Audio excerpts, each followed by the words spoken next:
Coucou tout le monde! Vous m'avez beaucoup demandé en commentaire comment on faisait pour faire l'amour sans choper une IST ou même une petite mycose là, qui va générer beaucoup d'inconfort. Donc cette vidéo elle est valable que vous soyez en couple exclusif et que vous ne fassiez l'amour qu'avec une seule personne, ou si jamais vous avez plusieurs partenaires et que vous jouez d'une façon beaucoup plus libre, comme moi. Alors la première réponse qui vous vient à l'esprit quand je vous pose cette question, comment on fait pour faire l'amour plus en sécurité et pas choper quoi que ce soit, qu'est-ce que c'est? Dites-le moi en commentaire.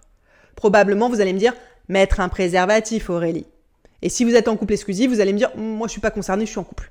Bah oui, parce que mettre un préservatif c'est le truc le plus simple, le plus évident qu'on nous a rabâché depuis qu'on est ado.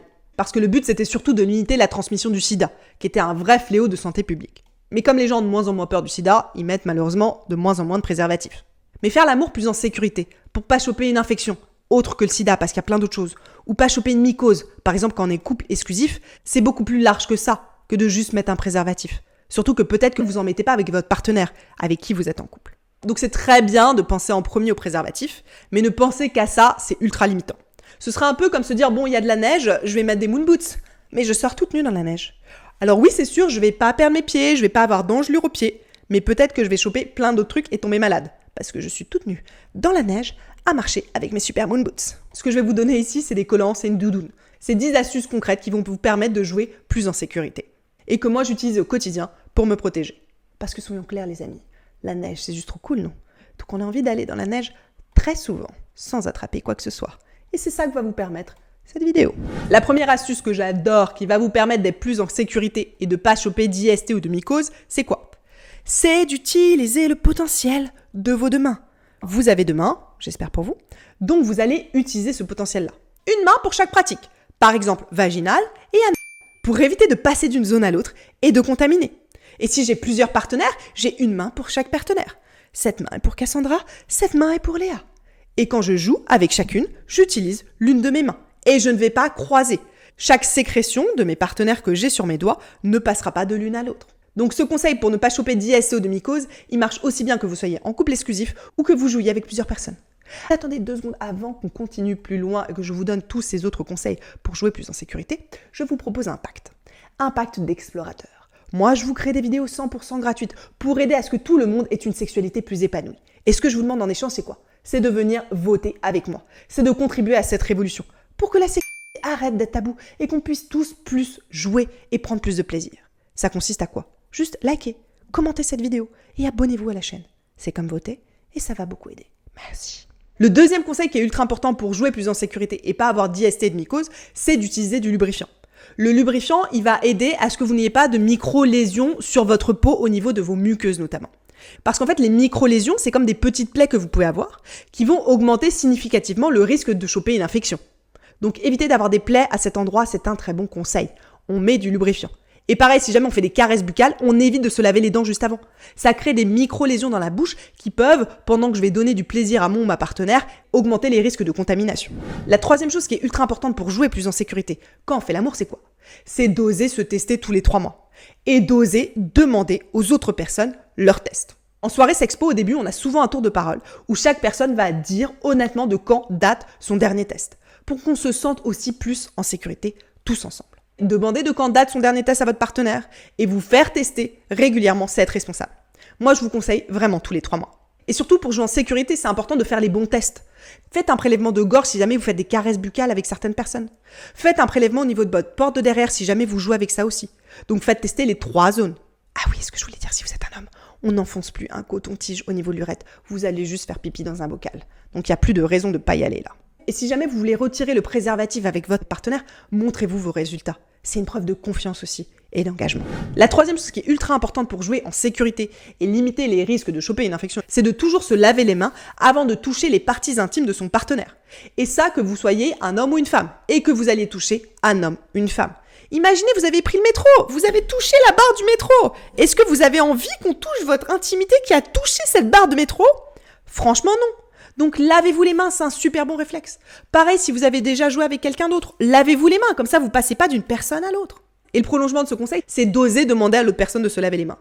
Moi, très concrètement, ça m'arrive de dire « Excuse-moi, mon intimité est un peu sensible, est-ce que tu peux aller te laver les mains ?» Et moi, c'est quelque chose d'ultra rassurant, de voir mon partenaire ou ma partenaire qui va se laver les mains juste avant. C'est un bon réflexe parce que dans ce cas, j'ai pas à demander. Ensuite, ce qui est ultra important pour faire l'amour de façon le plus sécurisée possible, c'est d'oser renoncer à une interaction avec quelqu'un. Quelqu'un qui refuse de mettre un préservatif. Quelqu'un qui vous dit que cette personne, elle fait jamais de test. Quelqu'un qui a l'air d'avoir beaucoup de pratiques à risque non protégées. Est-ce que vraiment vous avez envie d'y aller? Prenez 2 secondes de recul là. Oui, vous avez très envie de faire l'amour, je comprends que vous ayez cette pulsion et cette libido. Mais est-ce que le jeu en vaut la chandelle? D'aller choper un truc? Non. Peut-être que c'est mieux d'aller jouer seul là. Ou d'aller trouver quelqu'un d'autre, avec qui vous allez partager ce moment d'intimité. Ou alors cette personne-là, qui n'a pas l'air très sûre, on joue avec cette personne-là sans contact. On peut même mettre des gants, ou juste apprendre à se connecter par le regard. On n'est pas obligé de renoncer à toute interaction. Mais jouer en sécurité, ce serait vraiment trop bête sinon. Ensuite, ce qui est super important pour éviter d'avoir une mycose et une infection urinaire, c'est bien de faire pipi après chaque rapport sexuel. Ça, je sais pas pourquoi on le dit pas aux ados. Faites pipi après avoir fait l'amour. Il y aurait tellement moins de femmes qui souffriraient d'infections urinaires, qui se taperaient des cystites à répétition. Ce petit réflexe-là, il change tout. Alors gardez-le. Ensuite, pour jouer en sécurité, ce qui est important, c'est d'avoir un bon équilibre de votre flore intime, surtout de votre flore vaginale. Ça, c'est quelque chose dont vous pouvez prendre soin. Notamment, ne faites pas de douche vaginale. Cette zone n'est pas faite pour mettre de l'eau à l'intérieur. Elle a un pH spécifique. Elle a un équilibre avec des bonnes bactéries spécifiques qui y vivent. Laissez-la tranquille. Ne mettez pas de l'eau et du savon. Par contre, il y a des compléments alimentaires qui sont très adaptés, qui peuvent vous aider à soutenir et renforcer votre flore intime, notamment si vous êtes une femme. Et plus votre flore intime sera forte, moins vous aurez de chances de choper des mycoses ou des infections. Ensuite, ce qui est ultra important pour pas choper d'infections ou même de mycoses, c'est de bien nettoyer ses jouets avant et après utilisation. Et que si jamais on joue à plusieurs avec les mêmes jouets, on les nettoie aussi. Voire on met un préservatif dessus pour être sûr qu'il n'y ait pas de contamination à ce niveau-là. Et ça, même si vous partagez les mêmes jouets en couple, ça marche aussi. Ensuite, il y a un truc que je vois en soirée, qui est pas du tout safe et qui m'étonne toujours. C'est qu'il y a plein de gens, ils mettent le préservatif trop tard. Ils vont mettre leur muqueuse en contact. 2 femmes, elles vont se frotter. Le gars, il va frotter son gland contre la fille et il va mettre le préservatif qu'au moment de rentrer. Mais en fait, à partir du moment où vos muqueuses, elles sont en contact, il y a un risque d'infection. Donc, on met le préservatif à partir du moment où nos 2 muqueuses vont rentrer en contact. Pas juste au moment de la pénétration. Et enfin, le dernier conseil que je peux vous donner pour jouer plus en sécurité, c'est de penser à votre pilosité. Eh bien oui, et ça, c'est valable pour les 2 genres.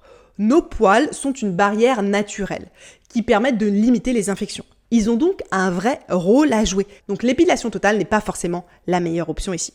Alors je vous dis pas d'avoir une touffe en mode feuille vierge, ce serait pas forcément très sexy si c'est votre choix à vous, mais vous pouvez utiliser une tondeuse à bikini. Moi, c'est ce que je fais. Ça vous permet notamment au niveau des lèvres de garder un tout petit peu de poil pour garder cette barrière naturelle de protection, mais quand même d'avoir quelque chose qui est très taillé. Et par contre, sur tous les côtés, vous pouvez épiler. Cette règle, elle est vraiment valable au niveau des lèvres. On peut laisser quelques millimètres de poils, qui vont quand même être soyeux et pas piqués, pour pouvoir jouer avec plus de sécurité.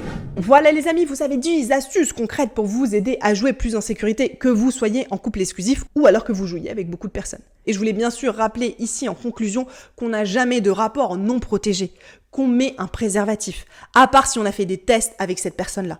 Même si la personne, on la connaît, même si la personne, elle a l'air ultra clean comme ça, et que cette personne, elle vous jure sur sa vie, mais non, je n'ai rien fait, je te promets, je n'ai pas de maladie, on n'est pas obligé de mettre un préservatif.